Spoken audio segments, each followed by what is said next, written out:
Hi Stampers, it's Pat Fairless with Fairless Stamp and Flair, and today I'm here with you for Connect to Create. And Connect to Create is a collaboration between a good friend of mine, Kathy Ondas from Simply Cards by Kathy, and she's also a fellow demonstrator.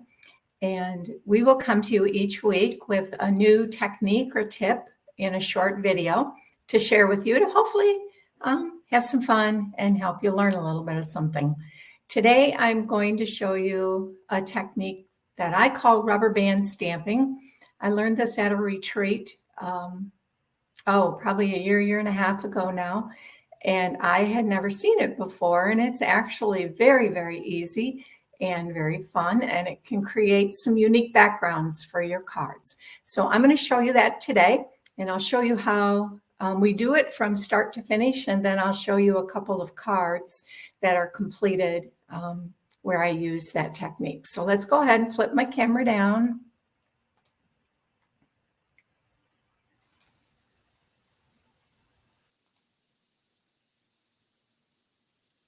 Okay, so the first thing we need to do is we need to make our rubber band stamp.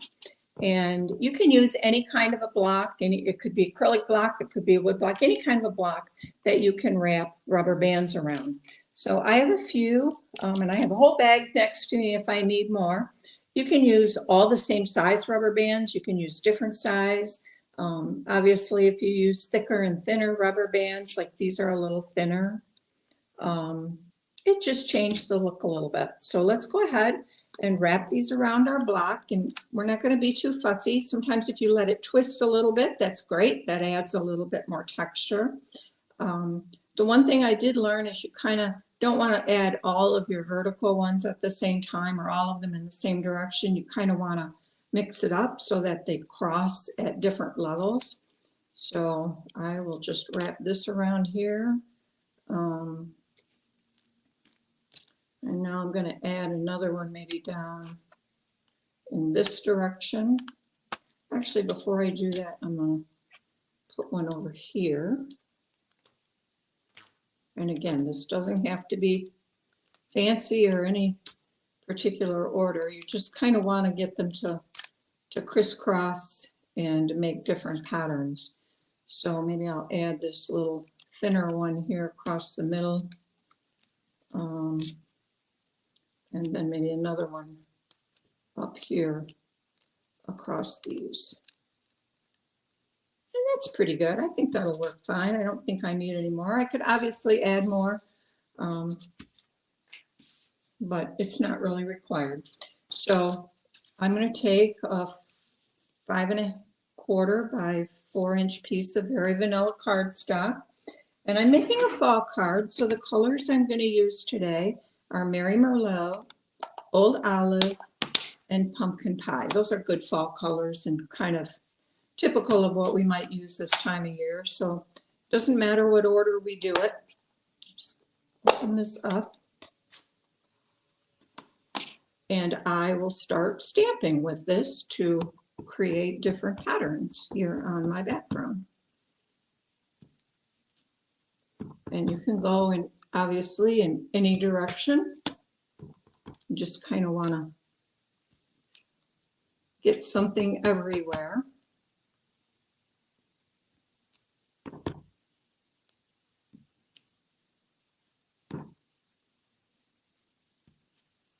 Okay, that's probably enough of that color. Now, one good thing I want to make sure you understand is you need to clean this before you change colors, because obviously I don't want to put my Mary Merlot ink in my Old Olive ink pad. So the way I normally clean this is I just take it to the faucet and I run it under the faucet, because you know there can be ink on the back side of these rubber bands if they'd rolled it all. But obviously while I'm doing this video, I can't run over to my sink.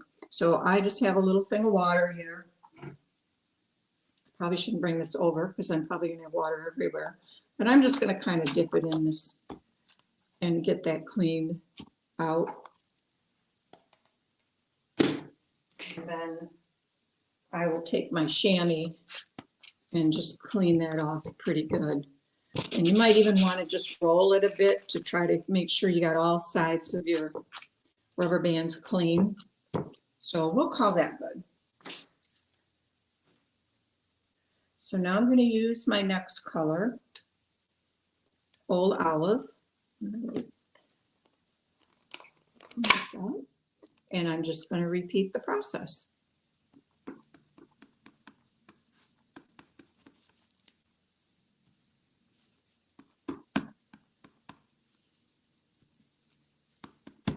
And obviously you can go the same way if you'd want and make more of a consistent pattern. I'm just kind of going in every which direction, looking for spots where I maybe need a little bit of green, and I just add a little bit. So that's probably pretty good with the green. So I will close that up before I stick my hand in it and clean my rubber band stand. It off with my chamois here. It's pretty good. And we will add the pumpkin pie.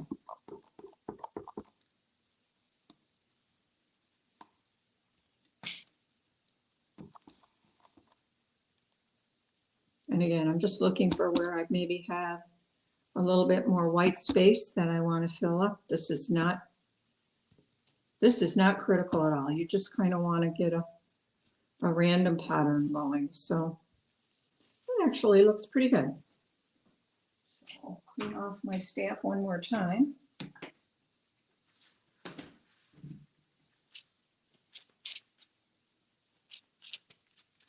Looks pretty good, I guess. Set that aside. Close my ink. And that would be my background that I use to make a card. And this is the card that I made. It is a fall card. I used the Forever Fern stamp set, so I just stamped some of these leaves. I used the two tallest ones, and I don't know if you can see this or not, but last week, if you remember, Kathy showed us how to do baby wipe stamping. And so these two leaves here in the background, I was very inspired with her video, and I had not tried the baby wipe stamping in quite a while. So I thought, well, that could make some pretty leaves on my pumpkin. So I used the technique in her video last week to make those leaves. And then maybe it shows up a little bit more. Here's one that I did on the inside, and you can probably see the variation of color there a little bit better. Isn't that pretty? And then I repeated it here with the large leaves also on my envelope flap. So I used her technique from last week. If you missed that video, be sure to go back and take a look at it because it's a lot of fun and not very difficult. The other thing I thought I would share with you is how I made this pumpkin.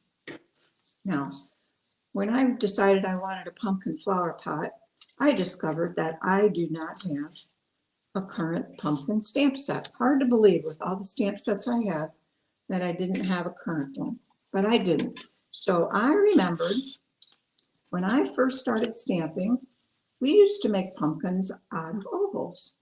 So I thought, well, I can make a pumpkin using this double oval punch. And so I thought I'll just quickly share with you how I did that in case you're not familiar. So I punched out 4. Probably wondering why 4, you only see 3 on that, and that's true. But I'll show you what I did with the 4th one.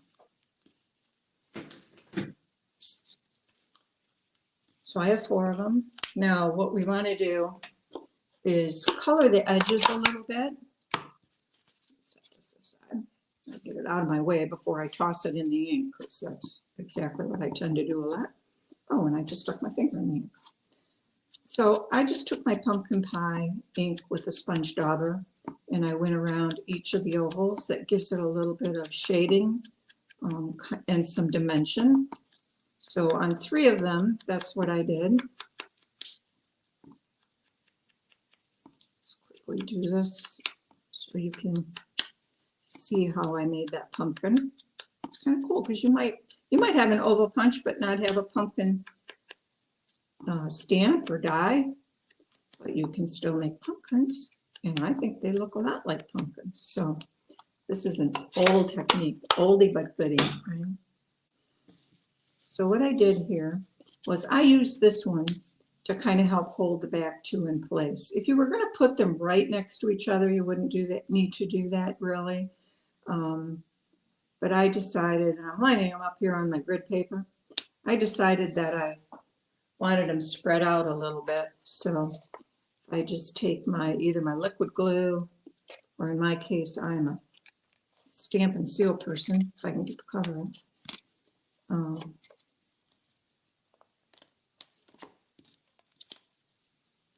And I will just kind of stick that on there.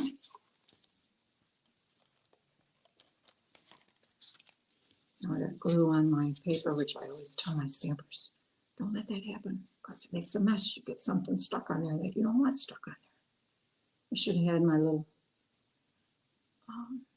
silicone mat, right?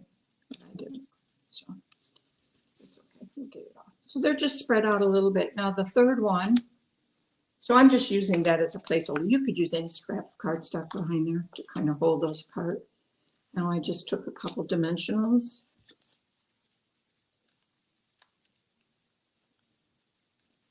and put them on top. Look at that. And I have, oops, didn't get that lined up very well. Sorry. You don't want the back one showing out. So there is my pumpkin. And you can see that I just then stamped and die cut some of these leaves and tucked them behind, added a few little gold sprigs. And there is my fall card. Cool, huh? Now, I have one more color combination I'm going to show you. It'll take time. This is fast. And since Halloween is coming up, I decided to make another Halloween card. I needed one more. So my 3 colors here are Gorgeous Grape, Parakeet Party, and Mango Melody. And I'm just going to, again, take my rubber band stamp that I made previously. And we'll use the other side this time. I could move these around a little bit, right?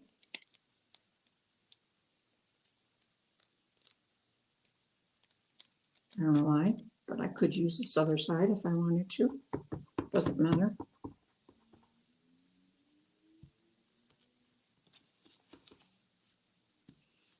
And just add some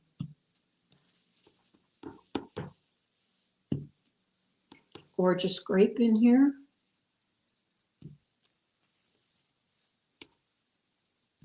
Kind of up to you how much you want to add of each color.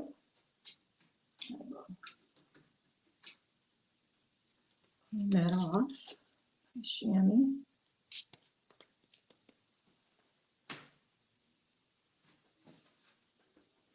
And let's go ahead and add a Parakeet Party. Nice bright cherry color. I want something maybe right about there.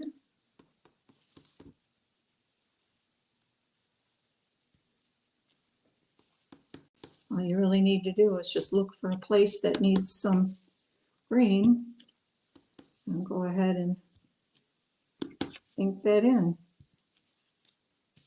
That's green's pretty well spread around. So now I will switch to Mango Melody after I clean off the green.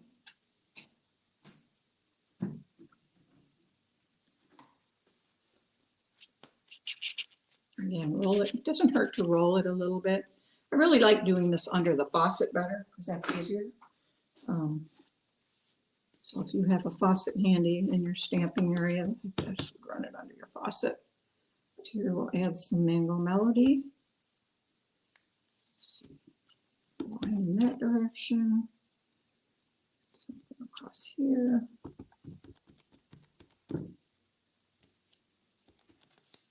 Isn't this easy? It's like no-brainer stamping. You can't mess it up. I like that. Because we all know I can mess stuff up. So this works well. And there's my background for a Halloween card. Now, what I did was because usually Halloween also has to have some black somewhere, right? So I used the dots and spots die, which will cut this whole background. And I die cut this background piece with those dots and spots and then layered it over a basic black cardstock base. So I got some black dots in there. And then I added my little witch's feet. These are gorgeous grape. Her hat's gorgeous grape.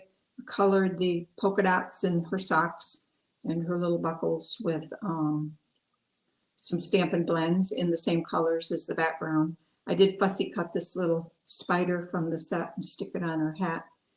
I'm glad the spider's on her hat and not my hat. And this is our parakeet party ribbon, and I just tied a couple of knots here and then frayed it to make it kind of look a little bit wispy, like maybe a witch's broom. So that is that card with this background. And then my fall card is this one with this background.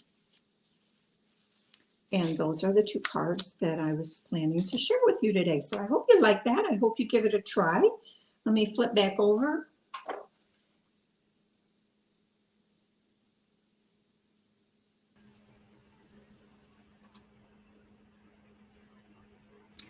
And I'm back.